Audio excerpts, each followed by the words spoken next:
Sa mga kaibigan natin dyan sa Pinas, mga boxing fans at mga kapwa ko OFW sa mampanig sa mundo, kumusta po kayong lahat dyan? Ito na ang gusto kong i-share sa inyo ngayong araw. Guillermo Rigandao gustong labanan si Inoue sa 2020. Ayon sa 39 years old na si Guillermo Rigandao, handa siyang bumaba ng timbang para i-challenge ang kapapanalong boksingerong Hapon na si Naoya Inoue sa 118 pounds at wala daw problema itong si Rigandao sa pagbaba ng timbang. Si Rigandao ay kasalukuyang lumalaban sa Super Bantamweight Division. May edad na 39, may total fight na 21, may panalong 19, may knockout na 13 at may isang talo. Si Rigandao ay ang boksingerong nakalaban ni Nonito Donaire noong 2013 at tinalo niya ang ating The Filipino Plus via unanimous decision. Magaling ang boksingerong ito. Si Rigo ay two-time Olympic gold medalist from Cuba.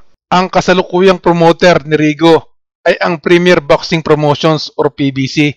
Samantalang si Inoue ay kapipirma lamang ng kontrata sa Top Rank Promotions ni Bob Arum. At ganyang magkaiba sila ng promoter, maaring maging sagabal ito sa kagustuhan ni Rigo na makaharap si Inoue. Si Rigo ay hindi na kasing bilis at kasing liksi ng dati, pero ang lakas niya ay naandyan pa din. Hindi nababawasan ang kanyang lakas at sa tingin ko, madadala niya ang lakas niya pagbaba ng 118 pounds para harapin si Inoue sa IBF WBA title. Sa laban ni Inoue kay Donaire, tila may kunting problema ito sa kakayanang tumanggap ng suntok. Maaring hindi niya kayanin ang mga suntok ni Rigandao. Karamihan kasi ng nakalaban ni Inoue ay yung mga boksingero na hindi nakikipagsabayan sa lakas ni Inoue. At siguradong si Rigo ay sasagot sa mga suntok na bibitawan ni Monster Inoue. Maaring ang laban ni Rigo ay mauwi sa mas malala pa sa sinapit niya kay Donaire. Ang tanong, papayagan kaya ng Top Rank na labanan ni Inoue si Rigandao? Magiging interesting ito kung papayagan ni Arum si Inoue. Kasi alam naman natin na itong si Arum ay medyo nakikipagkompetensya sa PBC. Ang hawak niya ng boksingero tulad ni Terence Crawford ay hirap siyang maikasa sa mga boksingero ng PBC. At matalino si Bob Arum, maaari niyang hindi payagan si Inoue kung meron siyang alinlangan na kayang talunin ni Monster si Rigo. Pag nagkataon, maaring masira agad ang kanyang bagong alaga. Sa kasalukuyan, si Inoue ay 26 years old at si Rigandao naman ay 39 years old at ang 13 years old na age advantage ay maaring hindi sapat para talunin si Rigandao. Si Rigo ay magaling na counterpuncher at ang lakas ng kanang kamao ay maaring magdulot ng matinding pinsala sa timbang na 118. Sa labang Donaire at Inoue sa World Boxing Super Series Championship na ginanap sa Saitama, Japan, nagtamo ng orbital bone fracture si Inoue at hindi natin alam kung ano ang mangyayari kung si Rigo naman ang magpapatama doon sa may mata ni Inoue. Sa injury na tinamo ni Inoue, ito ay magiging dahilan ng kanyang pansamantalang pamamahinga sa boxing at kung siya ay handa na ulit lumaban, maaring mangailangan siya ng tune-up fight. Although sinabi ni Inoue na balak niyang lumaban sa 2020 at kung hindi naman niya kakailanganin ng surgery, maaring mangyari ang kanyang mga plano. Naipakita sa labang Donaire versus Inoue na nayayanig din si Inoue pag nakakatanggap ng matitinding suntok at medyo hindi siya komportable pag pine-pressure. Maaring dahil noon lang siya nakaranas lumaban sa isang di-kalibeng boksingero na tulad ni Donaire.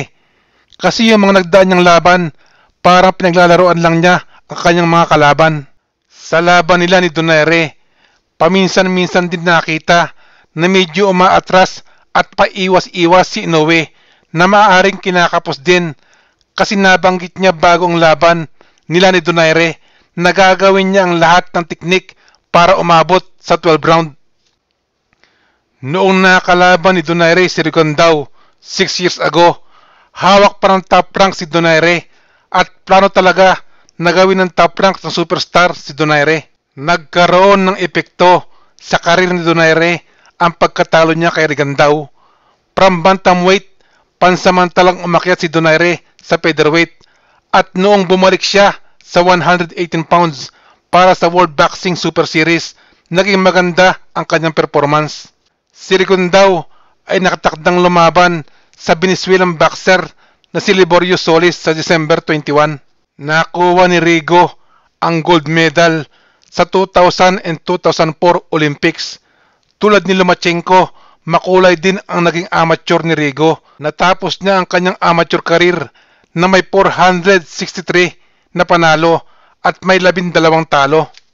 Matapos matalo si Rigondeaux kay Lomachenko noong 2017 na kung saan umakyat siya ng timbang para makaharap si Lomachenko.